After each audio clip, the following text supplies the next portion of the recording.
Essula y'e18. Yesero kabona wa Midiani mukodomi wa Musa n'awulira byonna Katonda byakolera Musa ne Isirayiri abantu be nti Mukama yaggyamu Isirayiri mu Misiri. Yesero mukodomi wa Musa n'atwala Zipola mukazi wa Musa bwe yamugoba ye n'abaana be babiri, erinnya ly'omu bo Gerusomu, kubanga yayogera nti nali mugenyi mu nsi etali yange, n'erinnya ery'omulala Eryeza, kubanga yayogera nti Katonda wa kitange yali mubeezi wange n'amponya mu kitala kya Falaawo. Yesero mukodomi wa Musa n'ajja n'abaana be ne mukazi we eri Musa mu ddungu eryo gye yasula ku lusozi lwa Katonda.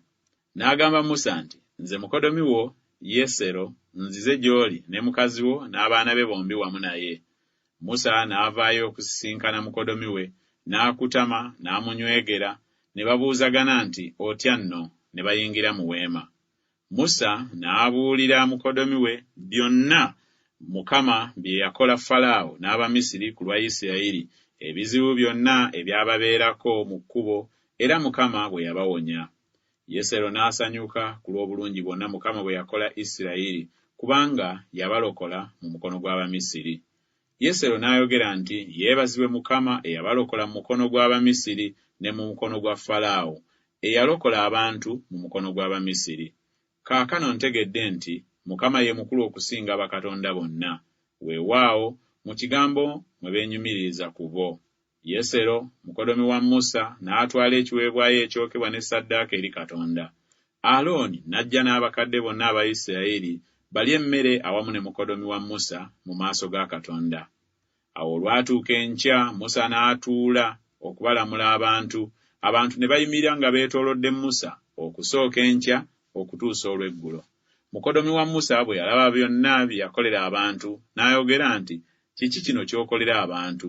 Lwaki ggwe wekka gw'otudde abantu ne baba nga bayimiridde okukwebungulula okuva enkya okuzibya obudde? Musa n'agamba mukodomi we nti, kubanga abantu bajja gye ndi okubuuza Katonda, bwe baba n'ekigambo ne bajja gye ndi, nange mbasalira omusango omuntu ne munne, ne mbategeeza amateeka ga Katonda n'ebiragiro bye. Mukodomi wa Musa n'amugamba nti, ekigambo ky'okola si kirungi. Tolirema kusiriira ggwe n'abantu bano abali awamu naawe, kubanga ekigambo kizitowa okusinga bw'oyinza ggwe, toyinza kukiruukiriza wekka. Kaakano owulire eddoboozi lyange, n'akuteeseza ebigambo.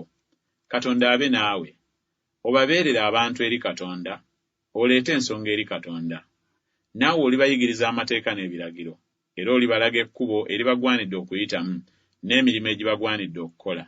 Natolonde mu bantu bonna abasajja abasaana, abatya Katonda, ab'amazima, abakyawa amagoba agatali ga butuukirivu, obakuze ku bo, baba abakulu b'10, n'abakulu b'10, n'abakulu b'50, n'abakulu b'10.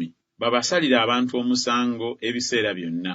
Kale buli nsonga nnene banaagikuleeteranga ggwe, naye buli nsonga ntono banaagiramulanga bokka.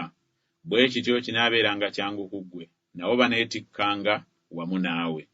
Bw'olikola ekigambo ekyo, era Katonda bw'alikulagira bw'atyo, n'olyoka oyinza okugumiikiriza ggwe, n'abantu abo bonna baligenda mu kifo kyabwe mu mirembe. Awo Musa n'awulira eddoboozi lya mukodomi we, n'akola byonna bye yayogera. Musa n'alonda abasajja abasaanye mu Isirayiri yenna, n'abakuza ku bantu, abakulu ab'e10, abakulu b'10, abakulu b'50, n'abakulu b'10. Ne balamulanga abantu ebiseera byonna. Ensonga enzibu baazireeteranga Musa, naye buli nsonga ntono baagiramulanga bokka. Musa n'asiibula mukodomi we n'agenda mu nsi ye.